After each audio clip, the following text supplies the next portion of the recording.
ഓസ്റ്റിനേട്ടാ, നമ്മളിപ്പം റൈച്ചസ്നെസ്സിന്റെ വിഷയമല്ലേ പഠിച്ചുകൊണ്ടിരിക്കുന്നത്. അപ്പം നമ്മൾ പറഞ്ഞു we are riches, we have been made riches in Christ. അപ്പം ക്രൈസ്റ്റിന്റെ മുമ്പേ, ബിഫോർ ജീസസ് കെയിം, ഈ ഓൾഡ് ടെസ്റ്റ്മെന്റിൽ എങ്ങനെയാ ദൈവം മനുഷ്യനെ ഈ റൈച്ചസ്നെസ്സിന്റെ കാര്യത്തിൽ എങ്ങനെയാ ഡീൽ ചെയ്തുകൊണ്ടിരുന്നത്? നല്ലൊരു ക്വസ്റ്റ്യനാണ്. തീർച്ചയായിട്ടും അത് നമുക്ക് എക്സ്പ്ലെയിൻ ചെയ്യാം. നമ്മൾ അബ്രഹാമിനെയാണല്ലോ വിശ്വാസികളുടെ പിതാവെന്ന് വിളിക്കുന്നത്. അപ്പോൾ അബ്രഹാമിനെ കുറിച്ചാണ് വചനത്തിൽ, റോമലേഖനത്തിലും പഴയ നിയമത്തിലും എല്ലാം പറഞ്ഞിരിക്കുന്നത്. അബ്രഹാം ദൈവത്തിൽ വിശ്വസിച്ചു, അതവൻ നീതിയായിട്ട് കണക്കിട്ടു എന്ന് എഴുതിയിരിക്കുന്നത്. നമുക്ക് കുറച്ച് വാക്യങ്ങൾ വായിച്ചിട്ട് വേണമെങ്കിൽ മുന്നോട്ട് പോകാം. റോമലേഖനം നമ്മൾ എടുത്താൽ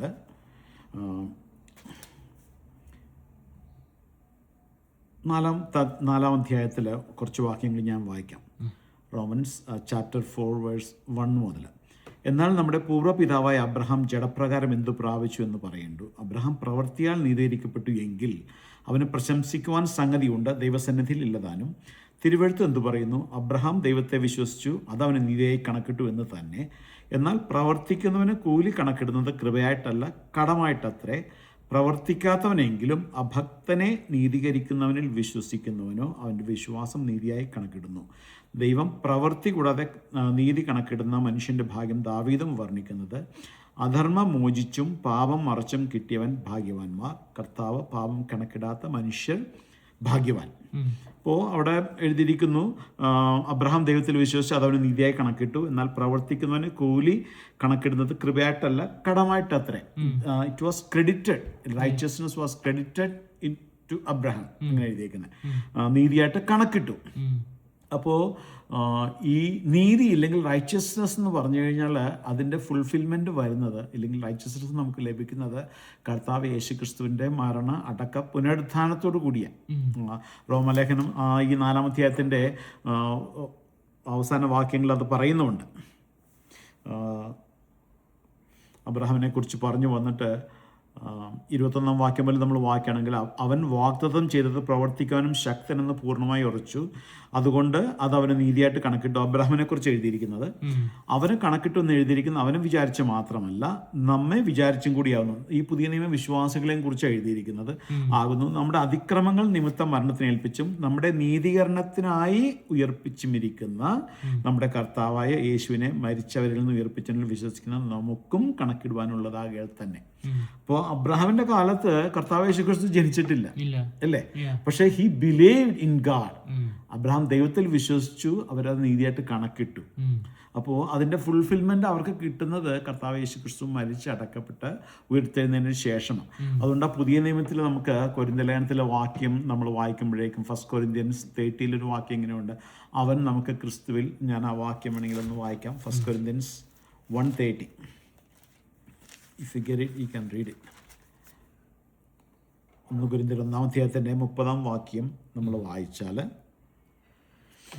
But of him you are in Christ Jesus, who became for us wisdom from God and righteousness and sanctification and redemption, that as it is written, he who glories, let him glory in the Lord.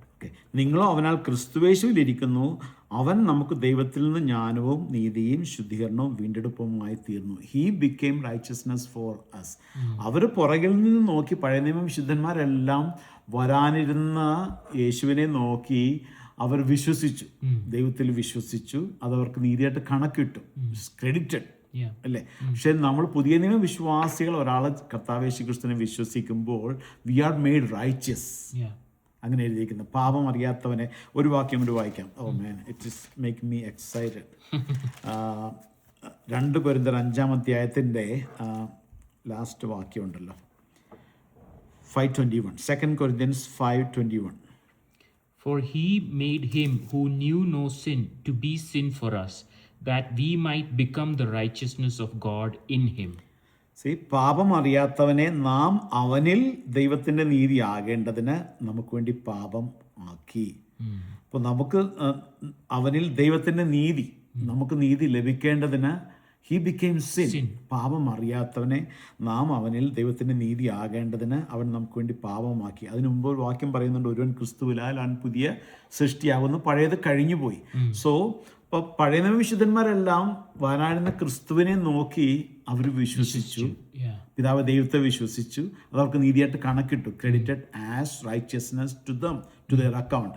ഞാനെപ്പോഴും ഒരു ഉദാഹരണം ഇങ്ങനെ പറയുന്നത്, ഇപ്പം നിങ്ങൾ ഈ വീട്ടിൽ താമസിക്കുന്നു, നമ്മളെല്ലാവരും അമേരിക്കയിലെ വീടുകളൊക്കെ ഉണ്ട്. പക്ഷെ നമുക്കിതിന് ബാങ്ക് പേയ്മെൻ്റ് ഉണ്ട് അല്ലേ, നമ്മളിവിടെ മോർഗേജ് എന്ന് പറയും. പക്ഷെ നമ്മൾ ലോൺ നമുക്ക് അപ്രൂവായി നമ്മൾ ഇന്നത്തെ താമസം തുടങ്ങിക്കഴിഞ്ഞാൽ നമുക്ക് നമ്മുടെ വീടാണിത്.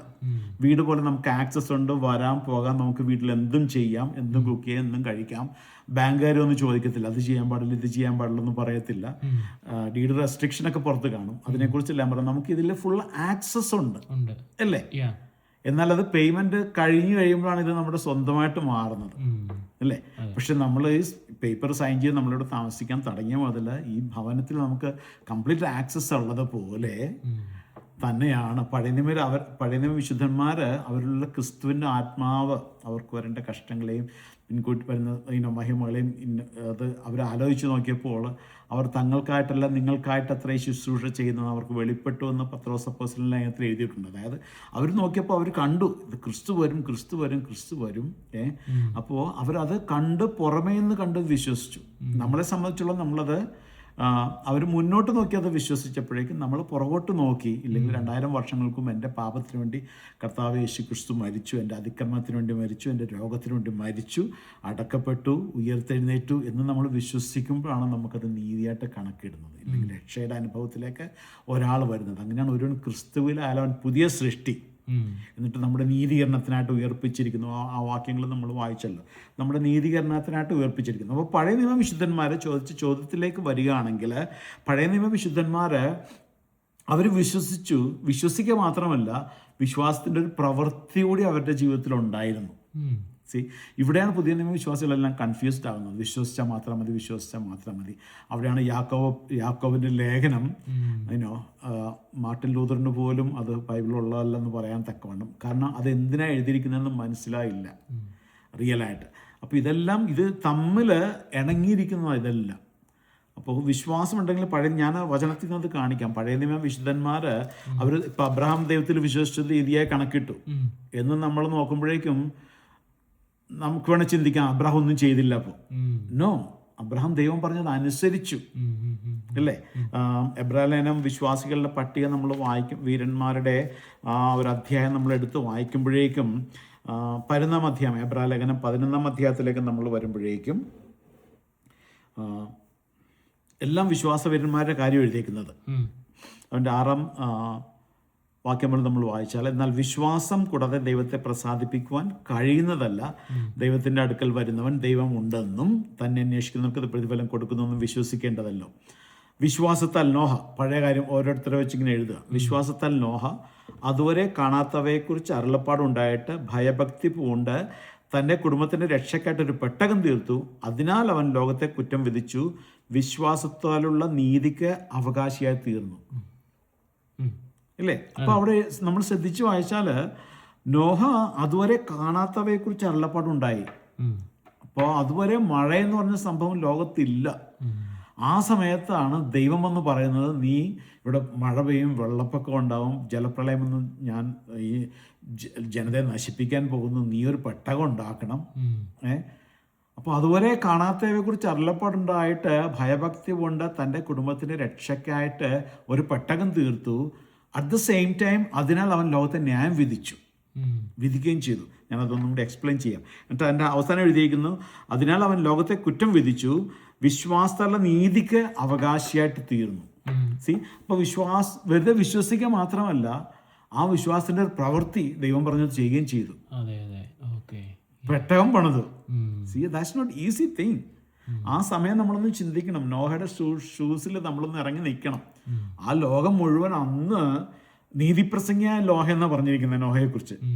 അപ്പോൾ ഈ പെട്ടകം ഉണ്ടാക്കുന്ന സമയത്തെല്ലാം നോഹ പ്രസംഗിച്ചുകൊണ്ടിരിക്കുക, നീതിയെക്കുറിച്ചാണ് പ്രസംഗിക്കുന്നത് അല്ലേ. മഴ ഇതുവരെ വന്നിട്ടില്ല. മഴ എന്ന് പറഞ്ഞ സംഭവം ലോകത്തിൽ ഒരു മനുഷ്യനെ കണ്ടിട്ടില്ല. ആ സമയത്ത് മഴ പെയ്ത് വെള്ളപ്പൊക്കം ഉണ്ടായി, ജലപ്രളയം ഉണ്ടായിട്ട് അതിലൂടെ സഞ്ചരിക്കാനുള്ളൊരു പെട്ടകം ഉണ്ടാക്കുന്ന മനുഷ്യനെ ആ ലോകം മുഴുവൻ പരിഹസിച്ചു കാണും.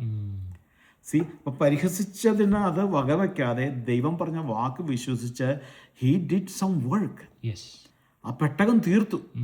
അതിനാൽ ലോകത്തെ കുറ്റം വിധിച്ചെന്ന് എഴുതിയേക്കുന്നത്. ഞാൻ ഫ്ലോറിഡയിലായിരിക്കുമ്പോൾ ഞാനിങ്ങനെ പറയാറുണ്ട്, ഫ്ലോറിഡയിലെല്ലാം ഇവിടെ ഇപ്പം നമുക്ക് കൊളറാഡോയിലെല്ലാം പാറയും കല്ലുകളൊക്കെ, പുല്ല് കുറവാണ്. ഫ്ലോറിഡയിലെല്ലാം നല്ല ഗ്രീനറിയാണ്. എല്ലാ യാർഡിലും നല്ല രസമായിട്ട് പുല്ലൊക്കെ വെട്ടി നിർത്തി കഴിഞ്ഞാൽ നല്ല ഭംഗിയാണ് കാണാൻ. അപ്പോൾ നമുക്കറിയാലോ ഇവിടെ ഫെൻസ് ഒന്നും ഇല്ല ഓരോ വീട്ടിലും, എല്ലാം ലോണിങ്ങനെ കണക്ട് ചെയ്ത് ഇങ്ങനെ കിടക്കുക. അപ്പോൾ നമുക്ക് നമ്മുടെ ഒരു ഉദ്ദേശം വെച്ചിട്ട് നമ്മൾ വെട്ടി നിർത്തും. അപ്പോൾ നമ്മുടെ ആ ലോണ്, നമ്മുടെ വീടിൻ്റെ മുമ്പിലുള്ള ലോണ് നമ്മൾ വെട്ടി നിർത്തിയാൽ അപ്പുറത്തെ വീട്ടുകാരോട് നമ്മൾ പറയണ്ട പുല്ലുവെട്ടെന്ന് പറയണ്ട. അവൻ 2 ആഴ്ച പുല്ല് വെട്ടില്ലെങ്കിൽ അത് കാട് പോലെ ആകും. നമ്മൾ വെട്ടി നിർത്തുമ്പോഴേക്കും ഇതുകൊണ്ട് തന്നെ അവനോട് മെസ്സേജ് കിട്ടും, അയ്യോ എൻ്റെ യാർഡ് വൃത്തികേടാ. മനസ്സിലായി? നമ്മളവനോട് പറയണം നിന്റെ പുല്ല്. No, see that's what the religion does. നമ്മുടെ കുറ്റങ്ങൾ, കുറവുകൾ ഇങ്ങനെ പറഞ്ഞുകൊണ്ടിരിക്കും.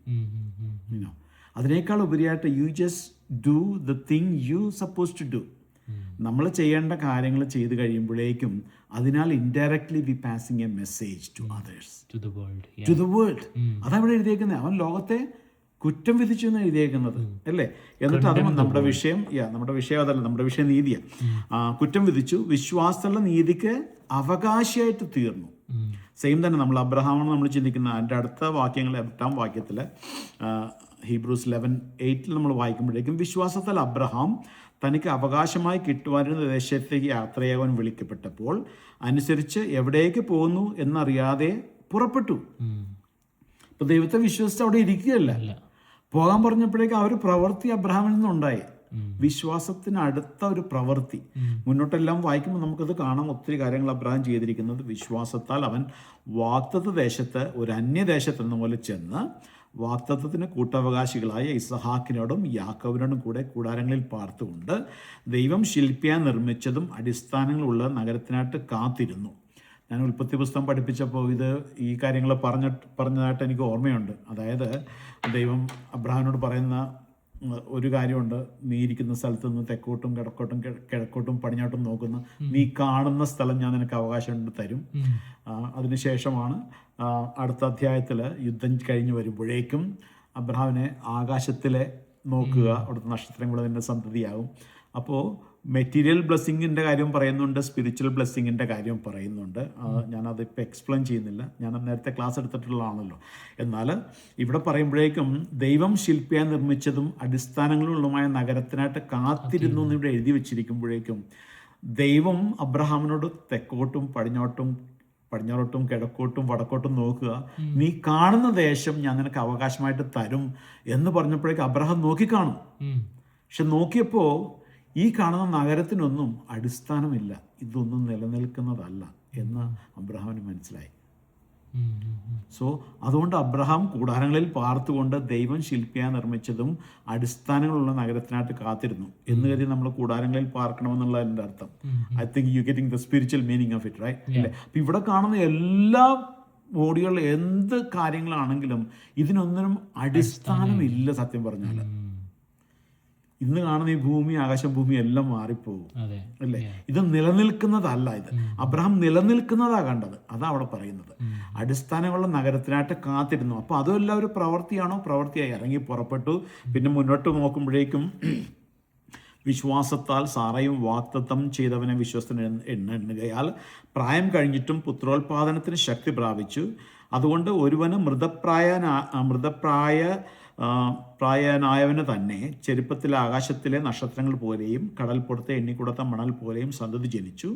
ഇവരെല്ലാവരും വാഗ്ദത്ത നിവൃത്തി പ്രാപിക്കാതെ ദൂരത്തിൽ നിന്ന് കണ്ട് അഭിവന്ദിച്ചും ഭൂമിയിൽ തങ്ങൾ അന്യരും പരദേശികളും നേറ്റു പറഞ്ഞുകൊണ്ട് വിശ്വാസത്താൽ മരിച്ചു. മുന്നോട്ട് നമ്മൾ വായിക്കുമ്പോഴേക്കും 17-ാം വാക്യത്തിൽ വിശ്വാസത്തിൽ അബ്രഹാം താൻ പരീക്ഷിക്കപ്പെട്ടപ്പോൾ ഇസഹാക്കിനെ യാഗം അർപ്പിച്ചു എന്ന് എഴുതിയേക്കുന്നത്. നമുക്കറിയാം മോറിയമാല ചെല്ലുമ്പോഴേക്കും അബ്രഹാം ഇസാക്കിനെ യാഗം അർപ്പിക്കുന്നില്ല. കെട്ടി വിറകിൻ്റെ മേളിൽ അടക്കി എല്ലാം വെച്ചു, ഇസഹാക്കിനെ കെട്ടി വെച്ചു. എന്നാൽ അറക്കാൻ വേണ്ടി കത്തിയെടുത്തപ്പോഴേക്കും ദൂതൻ വരുന്നു, നമുക്കതറിയാം അല്ലേ? പക്ഷേ ദൈവം കാണുമ്പോൾ എങ്ങനെ കാണുന്ന? ഇസാക്കിനെ യാഗം അർപ്പിച്ചു. So he see the heart of Abraham. അബ്രഹാമിന്റെ ഹൃദയത്തിൽ ഹി വാസ് ഡിറ്റർമിൻഡ് അല്ലേ? മകനെ കൊണ്ട് പോകുമ്പോൾ തന്നെ പറയുന്നുണ്ട്, ബാല്യക്കാരോട് പറയുന്നുണ്ട്, ഞാനും മകനും ഒരു ദൂരം വരെ ബാല്യക്കാരൻ സഞ്ചരിച്ചു. അതിനുശേഷം മകൻ്റെ തലയിൽ വിറകും വെച്ചിട്ട് അബ്രഹാമും തീയും കത്തിയൊക്കെ എടുത്തുകൊണ്ട് മലമുകളിലേക്ക് പോകുമ്പോൾ ബാല്യക്കാരോട് അബ്രഹാം പറയുന്നൊരു സ്റ്റേറ്റ്മെൻ്റ് ഉണ്ട് അവിടെ ആ അധ്യായത്തിൽ, ഞാനും മകനും പോയി യാഗം കഴിച്ചിട്ട് മടങ്ങി വരാം. സി, അപ്പോൾ ദൈവത്തിൻ്റെ വാഗ്ദത്തത്തിൽ അതുപോലെ അബ്രഹാം വിശ്വസിച്ചു. എന്നാൽ ആ വിശ്വാസത്തിനടുത്തൊരു പ്രവൃത്തി അബ്രഹാമിൽ നിന്നുണ്ടായി. അപ്പം പഴയ നിയമം ഇത് നമ്മൾ മുഴുവൻ വായിച്ചാൽ എല്ലാവരിൽ നിന്നൊരു പ്രവൃത്തി നമുക്ക് കാണാൻ പറ്റും.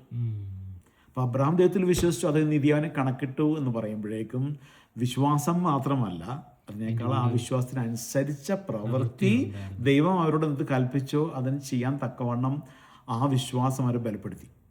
അവരതേപോലെ they just believe in God. So it was credited as righteousness into their life.